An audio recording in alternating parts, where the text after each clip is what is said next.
எப்படி ஈஸியா? சார் அந்த குழந்தை வந்து எப்படியும் நிறைய சிசிடிவி கடந்து தான் வந்து போயிட்டு இருக்கும். ஏம்மா ஸோ அததாம்மா அதெல்லாம் இப்ப ஆய்வு பண்ணலாம். இப்ப சிசிடிவி ஆய்வு பண்ணலாம். இப்ப ஒண்ணும் இல்ல. அந்த பிள்ளை போற இடத்துல சிசிடிவி கேமரா இல்லாத இடத்துக்கு போயிருந்தா?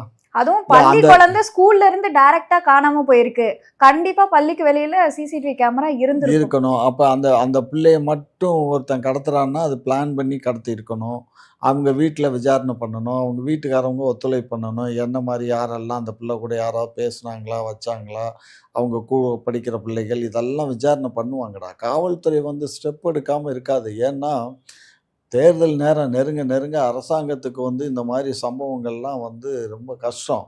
அதனால உடனேக்குடனே அவங்க ரெமெடிக்காக தான் எல்லாமே விழிப்பா தான் பார்ப்பாங்க.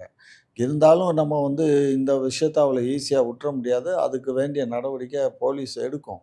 அதெல்லாம் வந்து நம்ம போலீஸ்